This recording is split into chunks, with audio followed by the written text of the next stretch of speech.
पुस्तक का नाम स्वाध्याय, सत्संग और चिंतन मनन। अध्याय 1। मनुष्य की वास्तविक शक्ति ज्ञान है, पर वास्तविक ज्ञान क्या है?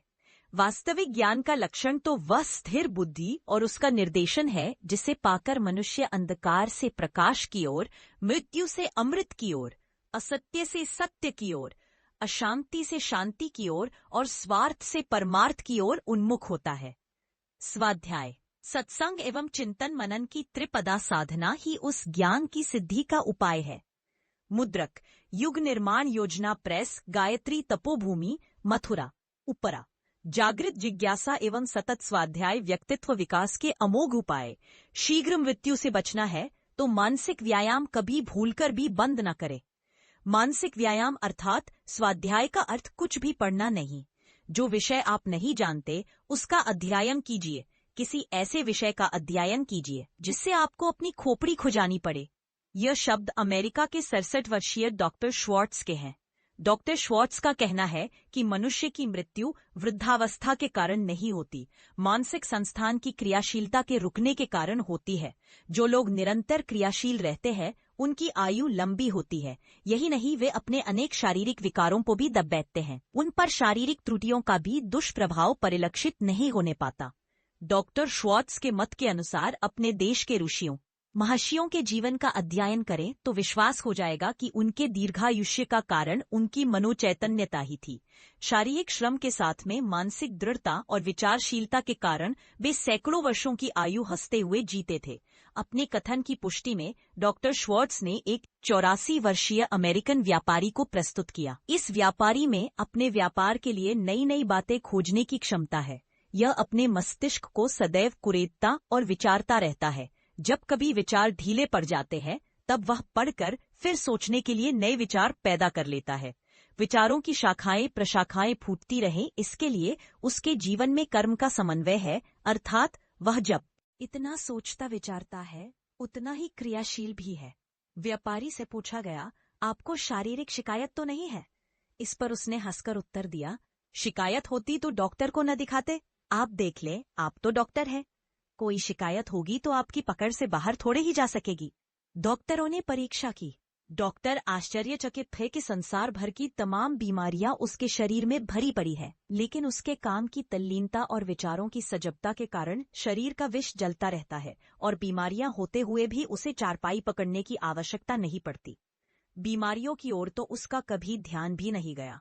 वह अपनी आयु के किसी भी व्यक्ति से ज्यादा काम करते हैं।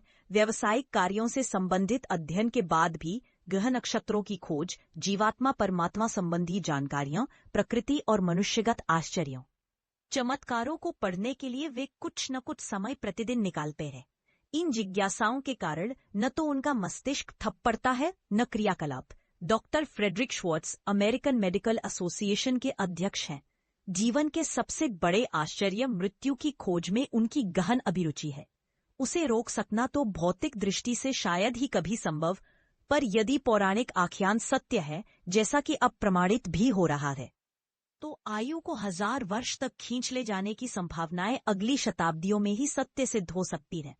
उसके लिए डॉक्टर श्वार्ट्ज ने जो फॉर्मूला बताया है वह ऊपर दे दिया गया है।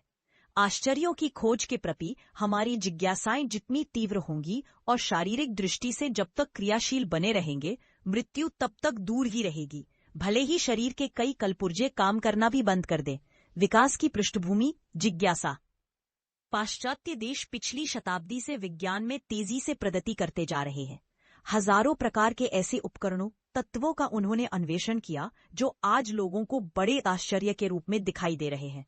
विज्ञान की उन्नति ने ही इन देशों को धन और साधन संपन्न बना दिया है। इसका श्रेय किसी दैवी शक्ति को ना दे कहकर उन लोगों की सूझ समझ को देना ही उचित लगता है। उन्होंने इतनी उन्नति कर ली और हम अभी निम्न श्रेणी में ही पड़े हैं। यह एक प्रश्न है जो हमें बार बार कारण की खोज करने को विवश करता है। हमारे देश में प्राकृतिक साधनों की कोई कमी नहीं, मनुष्यों का अभाव भी नहीं है। लोग चाहे तो अपनी वर्तमान स्थिति से ऊंचे उठकर स्वयं भी उस वैज्ञानिक प्रगति और धन संपन्नता की श्रेणी में पहुंच सकते हैं जो पाश्चात्य देशों को उपलब्ध है। किंतु कुछ कमी है जो हमारी प्रगति में बाधक है और हमें वर्तमान स्थिति से ऊंचे नहीं उठने देती है। वैज्ञानिक प्रगति पाश्चात्य देशों की विरासत नहीं है। भारतवर्ष किसी समय उसकी पराकाष्ठा तक पहुंचा था। इससे यह स्पष्ट है कि कोई भी देश इस क्षेत्र में ऊंचे न उठ पाने के लिए प्रतिबंधित नहीं है। ज्ञान हो तो एक से एक बढ़कर आविष्कार और अन्वेषण यहाँ भी किए जा सकते हैं और हर तरह की भौतिक समृद्धि को प्राप्त किया जा सकता है। ऐसी चेष्टा करना धर्म की दृष्टि से भी कुछ बुरा नहीं है। भौतिक समुन्नति भी अध्यात्म का ही एक अंग है।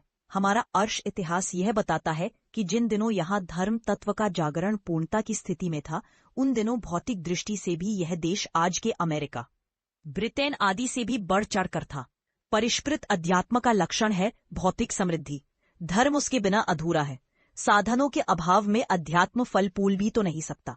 जब कोई देश नया आविष्कार करता है तो उस पर हमें भी कौतूहल नहीं होता। रेडियो, टेलीविजन, परमाणु शक्ति, ऊर्जा शक्ति, चंद्रमा की ओर प्रयाण आदि अनेकों बातें जब हमारे सामने आती हैं तो बड़ा आश्चर्य होता है, कौतूहल पैदा होता है। किंतु हमारा कौतूहल बाह्य मात्र है। हम केवल कहने सुनने तक सीमित है। इसी वस्तु के प्रति आश्चर्य प्रकट कर देने मात्र से वैज्ञानिक प्रगति की आवश्यकता पूरी नहीं होती। हमारा कौतूहल दरअसल आंतरिक होना चाहिए, तभी सच्चे ज्ञान, आविष्कार और भौतिक समृद्धि की दिशा में अग्रसर हुआ जा सकता है। कोरी शाब्दिक अभ्यर्थना किसी काम की नहीं होती। किसी वस्तु का ज्ञान प्राप्त करने के लिए आंतरिक कौतूहल आधार है, शशक है। उस वस्तु की तह तक पहुंचकर सारी जानकारी प्राप्त कर लेना अधिक महत्वपूर्ण होता है। वैज्ञानिक विकास का पूर्व इतिहास ये है कि लोगों के मन में यथार्थ के प्रति जिज्ञासा पैदा हुई। इससे वस्तु विश्लेषण की प्रक्रिया चल पड़ी। इस प्रकार का एनालिसिस जितना बढ़ा, उतना ही यथार्थ की शक्ति और दक्षता का ज्ञान होता गया, और उस बढ़े हुए ज्ञान के कारण तरह तरह के आविष्कार हुए। आविष्कार परिणाम है। जिज्ञासा या आंतरिक कौतूहल इसका जन्मदाता।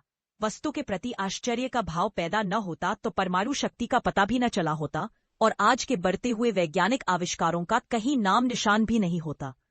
ताप, चुंबक, विद्युत, शब्द और पदार्थ के अनेक सूक्ष्मतम रहस्यों का ज्ञान और उन सिद्धांतों के आधार पर वैज्ञानिक यंत्रों का निर्माण तभी संभव हुआ जब लोगों ने वस्तु के रहस्य को जानने का प्रयत्न किया, और तभी वे इतनी उन्नति कर सके। पाश्चात्य देशों के लिए यह कोई नई बात नहीं है। ऋषियों का जीवन इन खोजनों में इतना रत रहता है कि उन्हें अपने सुखों और सुविधाओं में भी कटौती कर समय निकालना पड़ता था। खाने की चिंता से मुक्त होने के लिए ऋषि पीपल के फलों पर, खेतों पर गिरे हुए अन्न के दानों पर ही अवलंबित रह जाते थे और तत्परता पूर्वक ज्ञान की शोध में लगे रहते थे। वेद का प्रादुर्भाव कोई सामान्य घटना नहीं है। उनमें विश्व का गूढ़तम दर्शन और विज्ञान भरा हुआ है। उन्हें कोई व्यक्ति एक अंश में भी जान जाए तो अतुलित शक्ति, शौर्य और साधनों का स्वामी बन जाए। इतनी बड़ी खोज यूं ही नहीं हो गई। ऋषियों ने जीवन दर्शन और प्रकृति को बहुत बड़े आश्चर्य के रूप में देखा। इसी से प्रेरित होकर वे वेद की शोध कर सके। मानव जीवन चूंकि बहुत अधिक मात्रा में इस पृथ्वी पर बिखरा पड़ा है, इसलिए उसके प्रति लोगों में आश्चर्यता भाव नहीं है। शारीरिक तृष्णाएं, लालसाएं, ऐष्णाएं भी इस मार्ग में बाधक है। मानव जीवन की विपुलता और इच्छाओं, लालसाओं में व्यस्त रहने के कारण मनुष्य आत्म रहस्य जानने को भी तत्पर नहीं होता। इसलिए वह अपने आप में भी एक पहेली बना हुआ है। इसके प्रत्येक क्रियाकलाप आप में भ्रम है, भूल है, अनात्मिकता है। यह सब इसलिए ही है कि लोगों में अपने वास्तविक स्वरूप के प्रति कौतूहल का भाव नहीं है। भौतिक पदार्थों के प्रति कौतूहल से जो विज्ञान बना, उससे भौतिक समृद्धि हुई। जिस आत्मज्ञान से शक्तियों का प्रकाश होता है, उससे आध्यात्मिक बल समुत्पन्न होता है। इस स्थिति में पहुंचकर ही मानव जीवन का लक्ष्य पूरा होता बताया जाता है। पर इन दोनों ही स्थितियों के लिए जनमानस में जिज्ञासा का प्रवेश होना आवश्यक है। मनुष्य की भावनाओं में ज्ञान और विकास की भूख मिटती है तो वह बिल्कुल आलसी, अशक्त, दीनहीन एवं क्लेशपूर्ण परिस्थिति में गिर जाता है। उन्नति के द्वार बंद हो जाते हैं और वह मनुष्य जीवन के उद्देश्य से च्युत हो जाता है। उनकी प्रवृत्तियां अधोगामी हो जाती है और वह सब प्रकार के विकास से वंचित रह जाते हैं। आज इस देश की स्थिति ठीक ऐसी ही है। भौतिक पदार्थों के प्रति उनकी जिज्ञासा का प्रभाव यह है कि हमारी भौतिक समृद्धि अवरुद्ध है और स्थूल देह में मांस प्राण के प्रति कौतूहल नहीं है। इसलिए अध्यात्म ज्ञान का एक महत्वपूर्ण अध्याय अंधकार में पड़ा है। लोग जिस स्थिति में है उससे तनिक भी आगे बढ़ने की इच्छा नहीं करते। ज्ञान के क्षेत्र में जो कठिनाइयां उठानी पड़ती है, शोध के लिए जो सांसारिक वासनाओं को मारना पड़ता है, उससे लोग डरते से रहते हैं। इसलिए हमारी विकास की प्रक्रिया अधखुंदी पड़ी है। राष्ट्र का आविष्कृत ज्ञान भी इसीलिए प्रभावशील होते हुए भी निष्क्रिय सा अनुपयोगी सा पड़ा हुआ है। जब जब हम विकास के लिए अग्रसर हो रहे हैं तो आध्यात्मिक तथा भौतिक दोनों क्षेत्रों में हमारी जिज्ञासाएं समान रूप से जागृत होनी चाहिए। जब तक किसी वस्तु के प्रति सच्चे हृदय से आकर्षित नहीं होते तब तक उसका संपूर्ण ज्ञान प्राप्त करना संभव नहीं हो पाता। पर जिस वस्तु में रुचि होती है उसके उन पहलुओं पर हमारा मन, हमारी कल्पनाएं दौड़ती है और उससे संबंधित सारी जानकारी हमें उपलब्ध करा देती है। बढ़े हुए ज्ञान का उपयोग किसी भी दिशा में किया जा सकता है। आत्मिक ज्ञान की अधिकता से सद्गुणों का और आंतरिक सुख का अभाव दूर होता है। उसी तरह भौतिक ज्ञान की अधिकता से साधनों का लाभ प्राप्त होता है और सांसारिक सुविधाएं उपलब्ध होती है। यह निश्चित है कि ज्ञान ही मनुष्य के विकास का मूल तत्व है और जागरण के लिए जिज्ञासा आवश्यक है। जिज्ञासा जगाइए और अपना ज्ञान भंडार भरिए। जिज्ञासा मानव जीवन के विकास का बहुत बड़ा आधार है। जो जिज्ञासु है, जानने को उत्सुक है, वही जानने का प्रयत्न भी करेगा। जो जिज्ञासु नहीं, उसे जड़ ही समझना चाहिए। पेड़ पौधे, यहाँ तक पशु पक्षी भी कुछ नया जानने के लिए कभी उत्सुक नहीं होते। जिज्ञासा की विशेषता ही मनुष्य को पशुओं से भिन्न करती है। वैसे जिज्ञासा के अभाव में मनुष्य भी अन्यों की तरह दो हाथ पैर वाला पशु ही है। जिज्ञासा में स्वयं अपनी एक ज्ञान शक्ति होती है। जिज्ञासा के जागते ही इसी बात को जान सकने का सहायक ज्ञान स्वयं ही विकसित होने लगता है। ज्यों-ज्यों जिज्ञासा गहरी होती जाती है, ज्ञान भी बढ़ता जाता है। मनुष्य की जिज्ञासु वृत्ति ने ही उसे दार्शनिक, आध्यात्मिक, वैज्ञानिक एवं अन्वेषक बनाया है। यदि जिज्ञासा न होती तो मनुष्य में इस प्रकार के प्रश्न ही क्यों जागते कि वह क्या है, यह विराट विश्व क्या है, इसका रचयिता कौन है और इस संपूर्ण प्रपंच का प्रयोजन क्या है, इस सब का आदि कहाँ से प्रारंभ होता है, अंत कहाँ होगा और क्यों, इन प्रश्नों का उत्तर खोजने में परिश्रम करता। जिज्ञासा के अभाव में मनुष्य आज जिस ज्ञानपूर्ण स्थिति में आया हुआ है, कभी नहीं आ पाता। यह जिज्ञासा की ही प्रेरणा है कि आज मनुष्य का ज्ञान भंडार इतना विशाल हो सका है और आगे इस ज्ञान भंडार में जो कुछ वृद्धि होगी उसका भी मुख्य हेतु जिज्ञासा होगी। आज यदि मनुष्य की जिज्ञासा वृत्ति कुंठित अथवा तिरोहित हो जाए तो उसका ज्ञानाभिमान जहाँ का तहाँ ठप्पा हो जाए और तब ग्रह नक्षत्रों का वास्तविक अस्तित्व क्या है इसका पता लगाने की दिशा में चलते हुए प्रयास जहाँ के तहाँ रुक जाएं और तब आगे भी कभी यह जान सकने की संभावना सदा सर्वदा के लिए समाप्त हो जाए कि आखिर इन मंगल, चंद्र अथवा बुध आदि ग्रहों पर क्या है, इनका वास्तविक अस्तित्व क्या है, क्या इन पर भी उसी प्रकार जीवन का अस्तित्व हो सकता है जिस प्रकार की हमारी पृथ्वी पर। यदि इनमें जीवन है तो वहाँ के जीव किस प्रकार के हैं, उनका कार्य क्या रहता है, वे हम मानवों जैसे कर्म प्रधान मर्त्य है अथवा भोग प्रधान अमर्त्य। क्या हम मानवों की भांति वहाँ पर भी मनुष्य पाए जाते हैं और क्या वे हमारी तरह ही आत्मा, परमात्मा और पुरुष प्रकृति पर विचार करते हैं। उनका आध्यात्मिक दृष्टिकोण क्या हो सकता है, उनकी साधन पद्धति क्या होगी, मनुष्य की भांति उनके परम लक्ष्य मोक्ष की क्या परिभाषा होगी, उनकी भाषा क्या होगी और न जाने उनका साहित्य, सभ्यता, संस्कृति, कला, कौशल, शिल्प एवं रहन सहन किस प्रकार का होगा, उसमें और हम भूमिवासियों में क्या समानता और क्या अंतर होगा। आज मनुष्य का अंतरिक्ष ज्ञान जिस सीमा तक पहुंच चुका है, जिज्ञासा के अभाव में वह उसके आगे फिर न जा सकेगा। आज जिस अणुशक्ति को मनुष्य ने खोजकर अज्ञात बना लिया है, कल इस महाशक्ति को वह आगे बढ़ा सकता है, ऐसी आशा नहीं रह सकती। यही नहीं कि जिज्ञासा के अभाव में मनुष्य का बढ़ता हुआ ज्ञान जहाँ का तहाँ रुक जाएगा, बल्कि वह धीरे धीरे नष्ट भी हो जाएगा और आज का विकसित मनुष्य कुछ ही दिनों में फिर से कोरम कोर हो जाएगा। जिज्ञासा के आधार पर ही तो मनुष्य एक दूसरे से ज्ञान ग्रहण कर आगे बढ़ाता है। जब किसी में कुछ जानने, सीखने अथवा ग्रहण करने की उत्सुकता ही न रहेगी, तब वह क्यों व्यर्थ में किसी विषय पर माथापच्ची करेगा। आज भी जिनमें जिज्ञासा का प्राधान्य होता है, ज्ञान के क्षेत्र में वे ही आगे निकल पाते हैं। यदि जिज्ञासा की मात्रा में अंतर न होता तो सभी एक जैसे समान स्तर के ज्ञानी, दार्शनिक, कवि, कलाकार, शिल्पी एवं वैज्ञानिक व अन्वेषक होते। यदि जिज्ञासा के अभाव में यह सब संभव हो सकता तो संसार का प्रत्येक मनुष्य विद्यावान एवं वैज्ञानिक हो सकता था। मनुष्य में ज्ञान का कम ज्यादा होना भी जिज्ञासा की मंदता अथवा तीव्रता पर ही निर्भर करता है। जो जिज्ञासु है वही गहरे बैठता है। जिज्ञासु की दृष्टि सामान्य लोगों से कुछ अधिक पैनी और खोजक होती है। किसी एक दृश्य अथवा घटना को कोई सामान्य व्यक्ति देखता है तो वह उसके लिए एक साधारण बात होती है, किंतु जब उसी विषय पर किसी जिज्ञासु व्यक्ति की दृष्टि पड़ जाती है तो वही साधारण बात कोई दार्शनिक अथवा कवित्वपूर्ण अभिव्यक्ति पाकर असाधारण बन जाती है।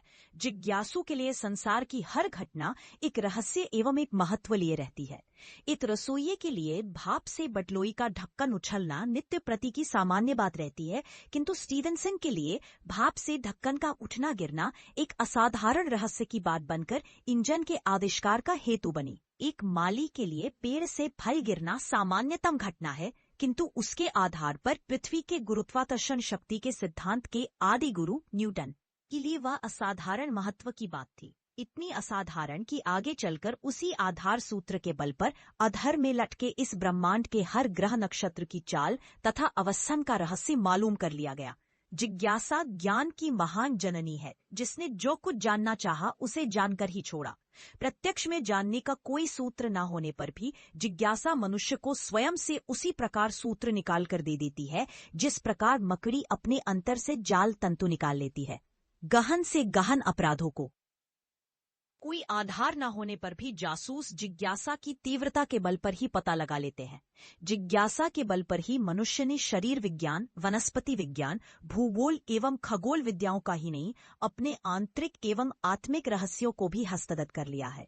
मनुष्य की जिज्ञासु बुद्धि उस चींटी की तरह सतत प्रयत्न का होती है, जो 7 पर्दों में छिपी हुई शक्कर को खोजकर ही दम लेती है। जिज्ञासु बुद्धि का सहज गुण होता है कि जब तक वह लक्षित रहस्य को खोज नहीं लेती, संतुष्ट नहीं होती। दिन रात उसके पीछे लगी रहती है।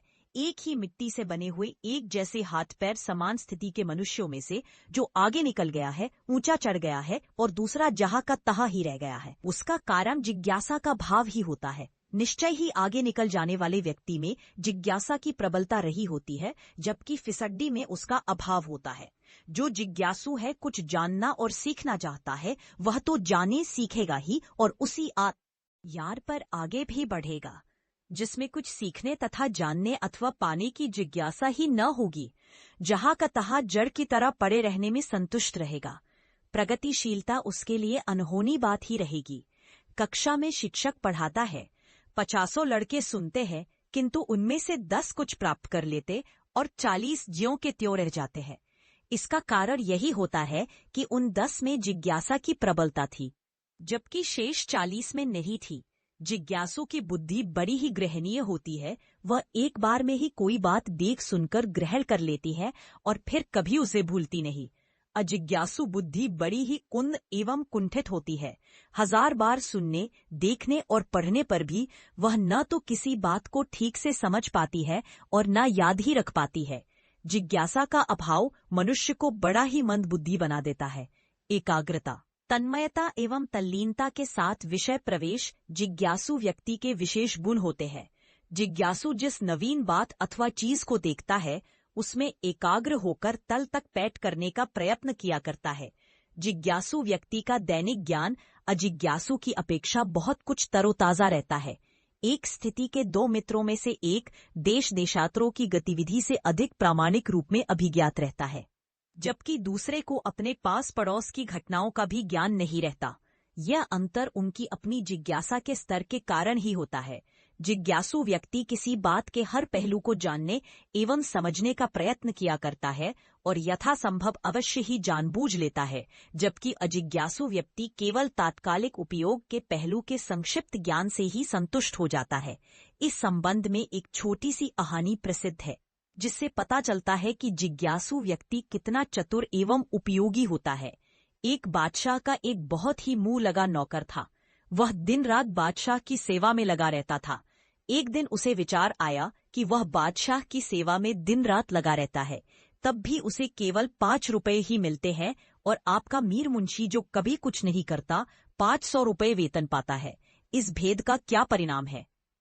बादशाह ने हंसकर कह दिया, किसी दिन मौके पर बतलाऊंगा। एक दिन एक घोड़ों का काफिला उसकी सीमा से गुजरा। बादशाह ने अपने सेवक को भेजा कि जाकर मालूम कर यह काफिला कहाँ जा रहा है। नौकर गया और आकर बतलाया कि हुजूर, वह काफिला सीमा के कंधार देश जा रहा है। अब बादशाह ने मीर मुंशी को भेजा। उसने आकर बतलाया कि यह काफिला काबुल से आ रहा है और कंधार जा रहा है। उसमें 500 घोड़े और 20 ऊंट भी है। मैंने अच्छी तरह पता लगा लिया है कि वे सब सौदागर हैं और घोड़े बेचने जा रहे हैं। इस समय उन्हें पैसे की सख्त जरूरत है। यदि हुजूर कुछ घोड़े खरीदना चाहें तो कम कीमत पर मिल सकते हैं। मैंने 50 ऐसे घोड़ों को छांट लिया है जो नौजवान और बड़ी ही उत्तम जाति के हैं। बादशाह ने तुरंत ही 50 घोड़े खरीद लिए, जिससे उसे कम दामों पर अच्छे घोड़े मिल गए। काफिले के विषय में चिंता जाती रही और उन परदेशी सौदागरों पर बादशाह की बुढ़ ग्राहकता का बड़ा अनुकूल प्रभाव पड़ा। बादशाह ने नौकर से कहा, देखा तुम्हें 5 रुपए क्यों मिलते हैं और मीर मुंशी को 500 क्यों? नौकर ने इस अंतर के रहस्य को समझा और सदा के लिए सावधान हो गया। जिज्ञासु व्यक्ति किसी भी बात की तह तक बैठकर उसमें से किसी न किसी प्रकार की उपयोगिता खोज लाता है। जिज्ञासा शारीरिक, मानसिक, बौद्धिक एवं आध्यात्मिक चारों उन्नतियों की हेतु होती है। मनुष्य को अपनी जिज्ञासा को प्रमाद पूर्वक नष्ट नहीं करना चाहिए, उसे विकसित एवं प्रयुक्त करना चाहिए। और जिसमें जिज्ञासा नहीं है उसे चाहिए कि वह तन्मय एवं गहरे पैतने के अभ्यास से उसे पैदा करे, क्योंकि जिज्ञासा भौतिक एवं आध्यात्मिक दोनों महान क्षेत्रों में प्रगति एवं उन्नति का आधार बनती है। जागृत जिज्ञासा ही आध्यात्मिक और बौद्धिक विकास का संबल एवं आधार बनती है। स्वाध्याय मात्र बौद्धिक विकास के लिए ही नहीं, आत्मिक विकास के लिए भी आवश्यक है। योग साधना में भी स्वाध्याय साधनों का अभिन्न अंग है। वह शौच, संतोष, तप एवं ईश्वर आराधन, इन 4 के समान महत्वपूर्ण 5वां नियम है। स्वाध्याय से मात्र बुद्धि बल ही नहीं बढ़ता, आत्मबल की वृद्धि की अंतः प्रेरणा भी प्राप्त होती है। आस्थाओं के अभिवर्धन एवं दृढ़ीकरण के लिए स्वाध्याय अनिवार्य है। एक बार एक मित्र ने सर जॉन हर्शल नामक प्रख्यात परिश्रमीय विद्वान से प्रश्न किया, आपको सृष्टि में सर्वोत्तम वस्तु कौन सी लगी? तो उन्होंने मुस्कराते हुए उत्तर दिया, भांति भांति के संयोग वियोग आए, पर वह दृढ़तापूर्वक मेरे साथ जीवन के सुख और आनंद का झरना बने रहे। मेरे खिलाफ हवा चले, लोग मुझे बुरा कहे, धिक्कारे, रास्ता रोके, उस समय मुझे बेपरवाह बना दे, जीवन से दुखों में मेरी ढाल बन जाए। ईश्वर से प्रार्थना करने का अवसर मुझे मिले तो मैं निवेदन करूंगा, हे प्रभु, मुझे विद्या पढ़ते रहने की रुचि दे। ज्ञान के धार्मिक महत्व को घटाए बिना यहाँ मैंने केवल उसके सांसारिक लाभ बताए हैं। विद्या की अभिरुचि कैसी आनंददायिनी है, संतोष का कैसा उन्मुक्त साधन है, इतना ही मैंने यहाँ स्पष्ट किया है। यदि मनुष्य का जीवन सामान्य भोगोपभोग और सामाजिक जीवन के कुछ ही स्तर पर ऊंचा चढ़ने में बीता तो सारा मनुष्य जीवन तुच्छ गया। यह समझना चाहिए, महानता की उच्च सीढ़ी पर प्रतिष्ठित होना चाहिए। ज्ञान ही उसका आधार है। विद्वान किंग्सले ने एक स्थान पर लिखा है, ज्ञान से ही मनुष्य में ऊंचे उठने की पात्रता आती है। सुख और वैभव भी ज्ञान के बिना नहीं मिलते, फिर आध्यात्मिक आनंद तो उसके बिना मिलेगा ही कैसे? ईश्वर तक कोई चीज पहुंचा सकती है तो वह विद्या ही हो सकती है। संसार विलक्षण है, यहाँ की प्रत्येक वस्तु विलक्षणता से परिपूर्ण है। संसार में ऐसा कौन व्यक्ति रहे जो आश्चर्यों के प्रति आकर्षित न होता हो?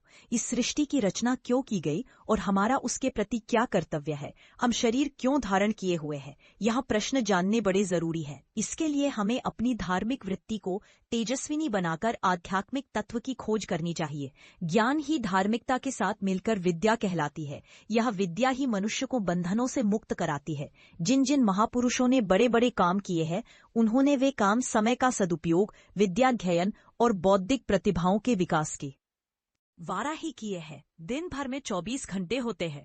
8 घंटे सोने और 8 घंटे काम करने के लिए निकाल दिए जाए तो अन्यान्य विकास कार्यों अथवा मनोरंजन के लिए 8 घंटे बचते हैं। विद्याध्ययन सर्वोत्तम मनोरंजन है। यदि इसके लिए प्रतिदिन 2 घंटे का भी समय दिया जा सके तो संसार की अनेक वस्तुओं, परिस्थितियों, समस्याओं, जीव विद्यों, तत्वों का ज्ञान प्राप्त कर सकते हैं। बड़े हुए ज्ञान की पूंजी से सांसारिक सुख भी बुनाए जा सकते हैं और पारलौकिक अनुभूतियों का सुख भी प्राप्त कर सकता है। पहले लोगों में स्वाध्याय की स्वाभाविक वृत्ति हुआ करती थी। काव्य शास्त्र विनोदेन कालो गच्छति धीमाताम का सिद्धांत प्रायः सभी मानते हैं। भारतीय संस्कृति की प्रतीक देवी सरस्वती स्वयं विद्या अथवा ज्ञान का ही स्वरूप है। लोग उनकी आजीवन उपासना किया करते थे और इस प्रकार बिना श्रम संसार समुद्र से पार उतर जाया करते थे। अब स्थिति तब से भिन्न है। विद्यार्थी विद्यालय की शिक्षा समाप्त होते ही पुस्तकों को दूर रख देते हैं और उनकी ओर देखते भी नहीं। समस्याओं का उग्र होना शिक्षा की कमी नहीं बल्कि ज्ञान के अभाव के कारण है। ज्ञान मनुष्य की वृत्तियों को सतोगुणी बनाता है। विद्या मनुष्य को सौम्य, विनम्र और उदार बनाती है। जहां उसकी प्रतिष्ठा होगी तो वहां कलह और उपद्रव होंगे क्यों? समस्याएं खड़ी होंगी क्यों? समस्याओं का अंत करने के लिए सबसे पहले विद्या बल बढ़ाना होगा। उसके लिए अधिक से अधिक साधन जुटाना होगा। लोग अभाव और आर्थिक परिस्थितियों को कारण बताया करते हैं। कुछ लोगों को समय न होने की भी शिकायत होती है। मूल बात यह है कि ऐसे व्यक्तियों को विद्याध्ययन का न तो महत्व ही मालूम होता है और न उसकी रुचि ही होती है। अनेक दृष्टांतों से यह सिद्ध हो चुका है कि गरीबी विद्याभ्यास में बाधक नहीं है। Publius, Cyrus, Aesop, Cleanthes, Booker T Washington और टेरेंस आदि प्रतिभाशाली विद्वानों का प्रारंभिक जीवन बड़ी ही कठिनाइयों में बीता है, तो भी उन्होंने ज्ञानार्जन की महत्ता प्रतिपादित कर दिखाई है। एशियक टेटस 10 वर्ष गुलाम रहा था, उसके मालिक ने उसका पैर ही तोड़ दिया था, किंतु बाद में उसने अपनी झोपड़ी में बैठकर शास्त्रों का स्वाध्याय किया और विद्वता उपलब्ध की।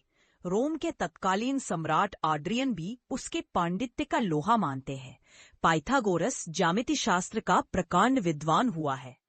वह जीवन शास्त्र और नैतिक दर्शन का भी पंडित था। बहुत कम लोग जानते होंगे कि वह जंगल से लकड़ियां काट कर लाता था और उन्हें बेचकर अपनी आजीविका चलाता था। टस्कनी की ट्यूरेंटाइन एकेडमी काउंसिल के उच्च और महान प्रतिष्ठा के पद पर नियुक्त होने वाला प्रसिद्ध इटालियन लेखक जेली जात का दर्जी था। उसने इतने ऊंचे पद पर पहुंच जाने पर भी अपना धंधा दर्जीगी बंद नहीं किया। वह कहा करते थे, मैंने इसी व्यवसाय के सहारे विद्या पाई है। मुझे ज्ञान से इतना प्रेम हो गया है कि अपनी इसी आजीविका के सहारे मृत्यु पर्यंत ज्ञानार्जन करते रहने की हार्दिक अभिलाषा है। इटली का मेटास्टासियो जब बालक था तो शहर की सड़कों में गाने गाया करता था। उससे जो पैसे मिलते थे उनकी किताबें और पत्र पत्रिकाएं खरीदकर अधिकांश समय पढ़ने में लगाया करता था। अंत में उसकी भावना सिद्ध हुई और वह एक दिन इटली का मशहूर कवि हुआ, डॉक्टर जॉन प्रीरा, जो बुर्स्टर के पोप नियुक्त हुए थे। उन्हें पढ़ने की अभिलाषा इतनी तीव्र हुई कि वह ऑक्सफोर्ड तक पैदल चलकर गए। फीस और खाने के लिए कोई सहारा नहीं था, इसलिए वह कॉलेज के होटल में काम करने वाले रसोइये की मदद करते थे। उसी से उन्हें इतने पैसे मिल जाते थे जिससे किसी तरह फीस और रोटी का साधन बन जाता था। वनस्पति शास्त्र के जन्मदाता मीनियस भी इसी तरह एक मोची के पास काम करते हुए पढ़े थे। यह उदाहरण इसलिए दिए गए हैं कि आर्थिक स्थिति विपरीत हो तो भी ज्ञान की आराधना की जा सकती है।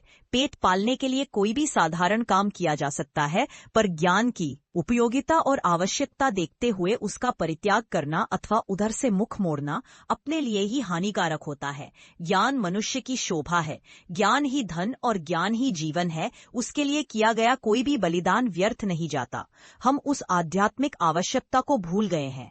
विद्या आत्मकल्याण का साधन है, पर अब उसे अर्थोपार्जन का माध्य है।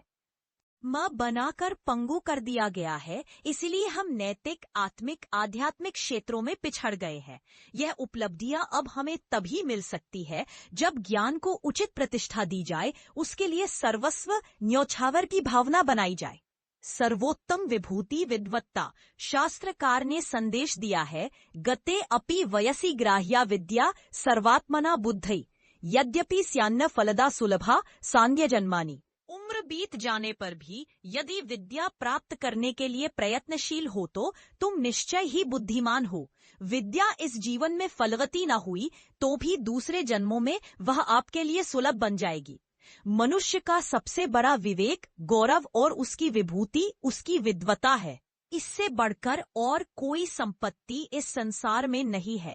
विद्या शब्द ज्ञान की सार्थकता का पर्याय है। जो ज्ञान मनुष्य की लौकिक बंधनों से मुक्त करे और उसे जीवात्मा की वस्तु स्थिति की बूझ कराए, वस्तुतः वही विद्या सार्थक है। दुख, क्लेश और अभाव हमें तब तक पीड़ित करते हैं जब तक आत्मस्वरूप का हमें ज्ञान नहीं होता। विद्या के प्रकाश में सब कुछ ऐसे झलकने लगता है जैसे सूर्य के प्रकाश से सारा संसार जगमग हो उठता है। मनुष्य के मूल्यांकन की कसौटी इसलिए धन नहीं, सत्ता और रूप सौंदर्य भी नहीं है। विद्या, बुद्धि, सद्ज्ञान, सद्बुद्धि और विवेक के मापदंड से ही व्यक्तित्व की श्रेष्ठता की परख होती है।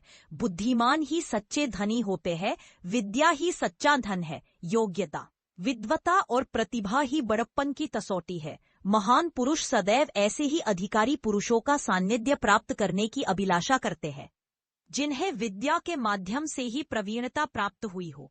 महाराज धृतराष्ट्र को कौरवों तथा पांडवों को शस्त्र प्रशिक्षण के लिए किसी सुयोग्य आचार्य की आवश्यकता थी, किंतु कोई विद्वान राजगुरु उन्हें दिखाई न दिया। एक दिन द्रोणाचार्य भी उनकी सभा में आए। धनुर्विद्या में प्रवीण आचार्य का पांडित्य देखकर महाराज मुग्ध हो गए और उन्हें समझ लिया कि इनके समीप रहकर बालकों के चरित्र का विकास हो सकेगा। अकेले शस्त्र प्रशिक्षण की बात रही होती तो वह क और आर्य कोई भी कर सकता था। नैतिक स्तर ऊंचा उठाने के लिए विद्वता भी तो अपेक्षित है। प्राचीन काल में अध्यापन कार्य इसीलिए सबसे कठिन कार्य माना जाता था, पर कोई विद्वान पुरुष ही शिक्षक बनने का साहस कर सकते थे।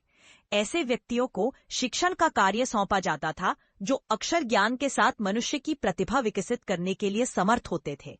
वह वस्तु विद्या ही है जो मनुष्य को श्रेष्ठ बनाती और ऊंचा उठाती है। बिरे हुए समाज के उद्धार के लिए भी विद्या एक अनिवार्य आवश्यकता है। आधुनिक विद्या का स्वरूप कुछ बदल गया है, वह पूर्णतया अशक्त हो चुकी है।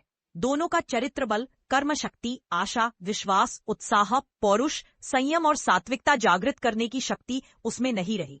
जिस विद्या में कर्तव्य शक्ति को प्रेरणा न मिलती हो, स्वतंत्र रूप से विचार करने की बुद्धि न आती हो, परिस्थितियों से टकराने की सामर्थ्य जो न दे सके, वह विद्या निस्तेज है, निष्प्राण है। आज का युग कुछ ऐसा ही हो रहा है। विद्यार्थी डिग्रियां प्राप्त करके निकलते हैं तो उनमें छल कपट, धूर्तता, दुष्चरित्रता, फैशन परस्ती, विलासिता और द्वेष, अहंकार के अतिरिक्त कुछ दिखाई नहीं देता।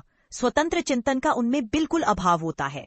विचारों की पराधीनता का नाम अविद्या है, जो मनुष्य को स्वाधीन बनाए, सर्वोपरि साहसी बनाए।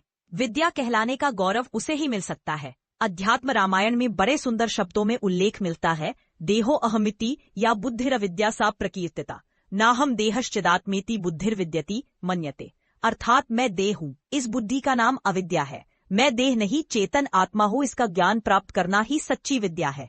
देह, उसकी विशेषताएं और उसके सुखों के प्रति जब मनुष्य की चेतना एकमुखी हो जाती है तो उसकी प्रतिभा का विकास रुक जाता है। विकास का अर्थ इहलौकिक संपदाओं की विपुलता प्राप्त कर लेना नहीं है, वह विशुद्ध रूप से आध्यात्मिक जागृति का लक्षण है। मनुष्य का स्वत्व है उसकी आत्मा और उसकी विशेषताएं, सद्गुण, सद्प्रवृत्ति और सदाचार। आत्मा की इन विशेषताओं को उपलब्ध करना ही इस जन्म का उद्देश्य है, और जो इस दिशा में हमारी चेतना को अग्रसर करे वही सच्ची विद्या है। यह ज्ञान वैदिक साहित्य में कूट कूट कर भरा है, किंतु बाह्य शक्तियों के संघात के कारण परिस्थितियां ऐसी बन गई हैं कि यह वाङ्मय आधुनिक शिक्षा के मलबे में दबकर रह गया है। इससे जीवन का आध्यात्मिक क्षेत्र बिल्कुल उपेक्षित बनकर रह रहा है। सर्वत्र दुख, क्लेश और अशांति के लिए इस युग का भौतिकतावादी दृष्टिकोण ही अधिक दोषी है।